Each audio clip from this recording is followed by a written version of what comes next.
السلام علیکم. ہم امتحان سبق پڑھ رہے تھے. آج ہم نے پیج 71 سے شروع کرنا ہے، تو ہم پڑھنا شروع کرتے ہیں. قصہ مختصر درخواست شرکت دی گئی اور منظور ہو گئی. یعنی اب مصنف کہہ رہے ہیں کہ امتحان میں شامل ہونے کی جو درخواست دی وہ منظور ہوگی، اور ایک دن وہ آیا کہ ہم ہال ٹکٹ لیے ہوئے یعنی رول نمبر سلپ لیے ہوئے مقام امتحان پر پہنچ ہی گئے. گو یاد نہیں کیا تھا، لیکن 2 وجہ سے کامیابی کی امید تھی. ٹھیک ہے، اب مضمون نگار نے کچھ یاد نہیں کیا تھا، کچھ پڑھا نہیں تھا، لیکن انہیں کامیابی کی امید 2 وجہ سے تھی. اور وہ 2 وجہ کون سی ہیں؟ اول تو یعنی ایک وجہ یہ تھی امداد غیبی، یعنی غیب سے مدد، یعنی کہیں سے مدد آ جائے گی اور میں پیپر حل کر لوں گا. دوسری جو امید تھی وہ تھی پرچوں کی الٹ پھیر، یعنی پرچے جو ہے وہ آگے پیچھے ہو جائیں گے، کسی سے پرچہ تبدیل ہو جائے گا یا کوئی مجھے اپنا پرچہ دے دے گا لکھنے کے لیے. ٹھیک ہے، یعنی اب مضمون نگار کو بس 2 امیدیں تھیں. شاید وہ حضرات جو امتحان میں کبھی شریک نہیں ہوئے اس مضمون کو نہ سمجھیں، یعنی جو لوگ امتحان میں کبھی شریک نہیں ہوئے ہیں تو انہیں شاید یہ بات سمجھ میں نہ آئے. اس لیے ذرا وضاحت سے عرض کرتا ہوں، یعنی کھول کر تفصیل سے بیان کرتا ہوں. امداد غیبی سے مراد امیدواران امتحان کی اصطلاح میں وہ مدد ہے. ٹھیک ہے، اصطلاح کہتے ہیں کسی لفظ کا خاص مفہوم مقرر کر دینا. یعنی امیدواران امتحان یعنی جو لوگ امتحان میں شریک ہوتے ہیں ان کی اصطلاح میں وہ مدد ہے جو ایک کو دوسرے سے یا کسی نیک ذات نگرانے کار سے یا اندل موقع یعنی موقع پر کتاب سے پہنچ جاتی ہے. یعنی اب جو امداد غیبی ہے اس کی وضاحت بیان کر رہے ہیں کہ وہ کیا ہے. تو وہ جو پیپر دے رہے ہوتے ہیں طالب علم، ان کی نظر میں کسی ایک دوسرے سے یعنی ایک دوسرے بچے سے یا پھر کسی اچھے نگران کار ہوتا ہے جو پیپر پر ڈیوٹی دینے والا جو شخص ہوتا ہے اس سے مل جائے یا پھر کسی کتاب سے مدد مل جائے. اب پرچوں کی الٹ پھیر گو بظاہر مشکل معلوم ہوتی ہے، یعنی پرچے جو ہوتا ہے وہ آگے پیچھے ہونا وہ ویسے تو مشکل معلوم ہوتا ہے، لیکن تقدیر سب کچھ آسان کر دیتی ہے. بعض شریف کم حیثیت ملازم ایسے بھی نکل آتے ہیں جو بامید انعام پرچہ بدل دیتے ہیں، یعنی انعام کی غرض سے پرچے جو ہوتے ہیں وہ ادھر ادھر کر دیتے ہیں. ٹھیک ہے، لیکن بچوں آپ نے یہ بات ذہن میں رکھنی ہے کہ یہ بس سبق ہے، ایک مزاحیہ انداز میں ہمیں پیش کیا گیا ہے. ایسا پیپر میں کچھ نہیں ہوتا ہے، آپ نے اپنے ذہن میں ایسا کوئی خاکہ نہیں بنانا ہے. یہ ضرور ہے کہ اس سے ایک محنت کرنے والے کو نقصان پہنچ جاتا ہے، لیکن تدبیر و تقدیر کا مسئلہ جیسا اس کارروائی میں حل ہوتا ہے دوسری کسی صورت میں حل نہیں ہوتا.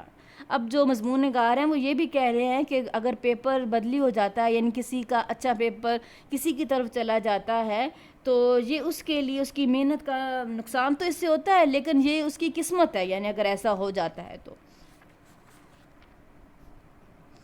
دوسری کسی صورت میں حل نہیں ہوتا. اس کے علاوہ اور بھی صورتیں ہیں لیکن وہ بہت کم پیش آتی ہیں، اس لیے ان پر بھروسہ کرنا نادانی ہے.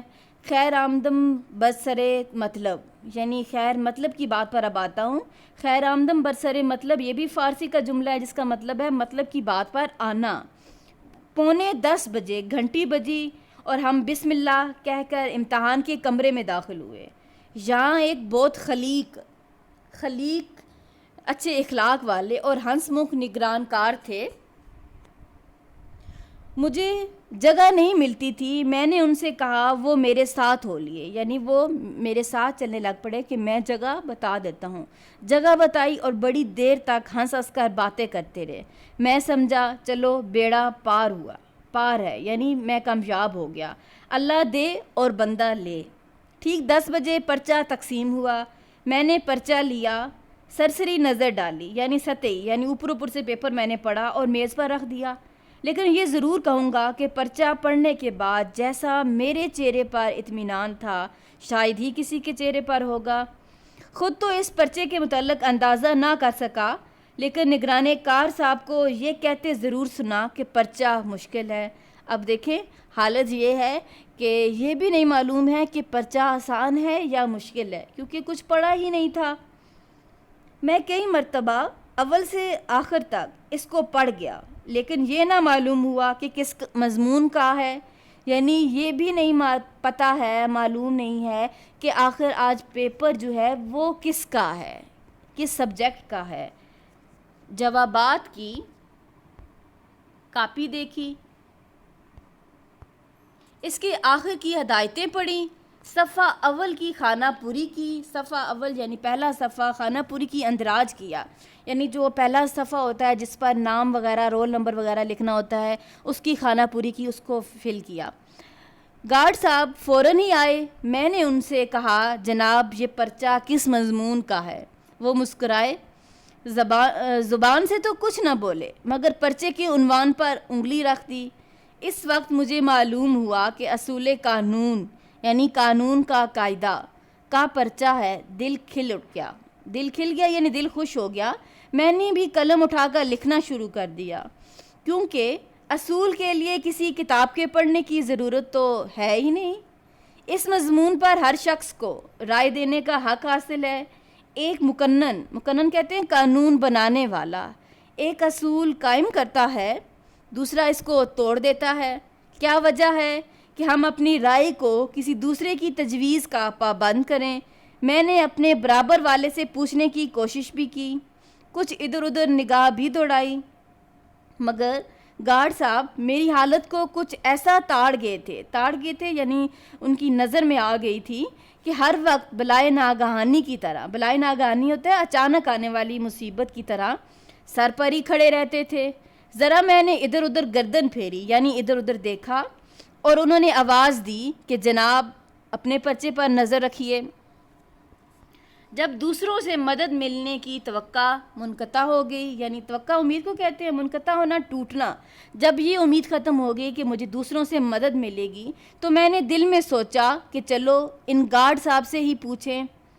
میں کھڑا ہو گیا، وہ آئے، میں نے دریافت کیا پوچھنا ٹھیک ہے کہ جناب اس دوسرے سوال کا کیا جواب ہے؟ وہ مسکرائے اور کہا مجھے معلوم نہیں۔ میں نے کہا کہ یہ برابر والے بڑے زور سے لکھ رہے ہیں، ان سے پوچھ لیجئے، اور اگر آپ کو دریافت کرتے ہوئے لحاظ یعنی شرم آتی ہے تو ذرا ادھر ٹہلتے ہوئے تشریف لے جائیے، میں خود پوچھ لوں گا۔ اب دیکھیں، ہمت چیک کریں کہ جو گارڈ صاحب ہیں انہی سے پوچھ رہے ہیں اور پھر انہی کو کہہ رہے ہیں کہ آپ ادھر ادھر چلے جائیں، میں خود پوچھ لیتا ہوں۔ مگر وہ کب ہلنے والے تھے؟ کتب ہو گئے یعنی سیدھا ہو گئے، وہیں پر کھڑے ہو گئے۔ ان کا مسکرانا پہلے تو اچھا معلوم ہوتا تھا، لیکن پھر آخر میں تو زہر ہو گیا۔ میں واللہ یعنی اللہ کی قسم سچ کہتا ہوں کہ اگر تمام عمر میں قلبی نفرت، دلی نفرت مجھے کسی سے ہوئی ہے تو انہی صاحب سے ہوئی ہے۔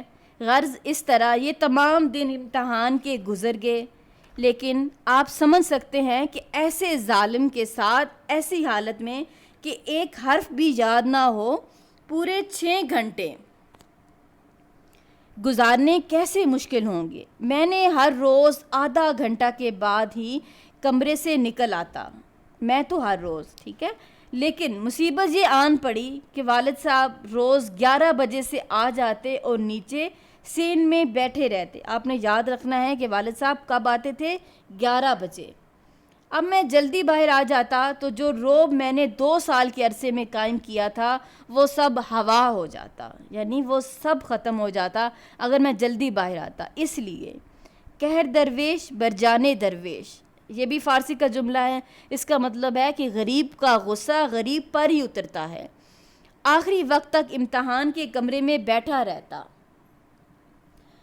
اور جب نیچے اترتا تو والد صاحب سے پرچے کی سختی کی ضرور شکایت کرتا۔ وہ بھی میری تشفی ہوتا ہے تسلی، تسکین، اطمینان، میری تشفی کے لیے ممتحن کو بہت کچھ برا بھلا کہتے، لیکن ان کو یہ خیال ہو گیا تھا کہ کچھ ہی کیوں نہ ہو میرا بیٹا کامیاب ضرور ہوگا۔ امتحان ختم ہوا اور امید نمبر 1 اور 2 کا خون ہو گیا۔ اب دیکھیں امید نمبر 1 کیا تھی؟ امداد غیبی، اور امید نمبر 2 تھی پرچوں کی الٹ پھیر. اب جب پیپر ختم ہوئے تو دونوں باتیں نہیں ہوئیں تو پھر دونوں امیدوں کا خون ہو گیا. اب ممتحنوں کے پاس کوشش کی سوجی. ممتحنوں یعنی امتحان لینے والوں. والد صاحب ایک زبردست چٹھی یعنی خط سفارش کی لے کر ایک صاحب کے یہاں پہنچے. وہ چٹھی دیکھ کر بہت اخلاق سے ملے. اخلاق ہوتا ہے خلق کی جمع. آنے کی وجہ دریافت کی یعنی آنے کی وجہ پوچھی. والد نے عرض کیا خادم زادہ ہوتا ہے مالک کے گھر پیدا ہونے والا ملازم یا غلام. خادم زادہ اس سال امتحان میں شریک ہوا ہے. اگر آپ کوشش فرمائیں تو یہ خانہ زاد ہمیشہ ممنون احسان رہے گا یعنی آپ کا احسان مند رہے گا.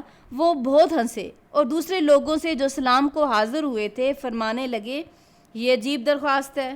ان کا بیٹا تو امتحان دے اور کوشش میں کروں. یعنی امتحان بیٹے نے دیا اور کوشش میں کروں. بندہ خدا اپنے لڑکے سے کہو کہ وہ خود کوشش کرے. یعنی خدا کے بندے اپنے بیٹے سے کہو کہ وہ خود کوشش کرے. بیچارے بڑے میاں ایسے نادم ہوئے یعنی شرمندہ ہوئے کہ پھر کسی کے پاس نہ گئے. کچھ عرصے کے بعد نتیجہ بھی شائع ہو گیا اور کم ترین جملہ مضامین میں بدرجہ اعلیٰ فیل ہوا. جملہ مضمین ہوتا ہے تمام مضامین میں بدرجہ یعنی اعلیٰ درجے سے فیل ہوا. خبر نہیں کہ وہ کون سے بھلے مانس ممتحن تھے یعنی کون سے ایک اچھے اور شریف ممتحن تھے. انہوں نے 2 نمبر بھی دیے باقی نے تو 0 ہی ڈالا. والد صاحب کو بہت رنج ہوا.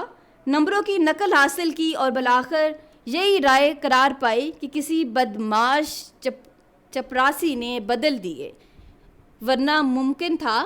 اب دیکھیں اینڈ پہ والد نے بھی یہی سمجھا کہ کسی چپراسی نے بدمعاش نے پیپر ہی بدل دیے ورنہ ممکن تھا. یعنی کبھی ایسا بھی ہو سکتا ہے کہ برابر 3 گھنٹے لکھا جاتا ہے اور 0 ملتا ہے.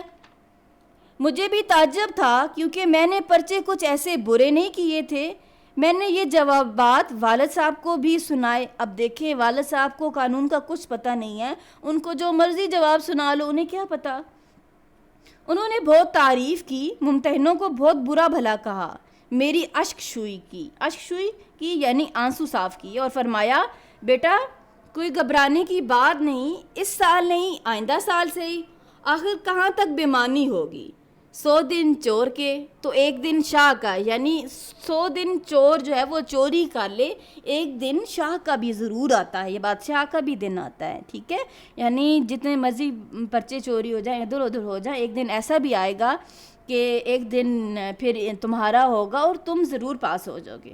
خیر جو کچھ ہوا سو ہوا. 1 سال کی فرصت تو ملی. یعنی اب مضمون نگار کہہ رہے ہیں چلو جو کچھ بھی ہوا لیکن 1 سال کی اب مجھے فرصت تو مل گئی ہے. ٹھیک ہے. اب ماخذ ہے مضامین فرد یعنی یہ جو سبق ہے مضامین فرد سے لیا گیا ہے.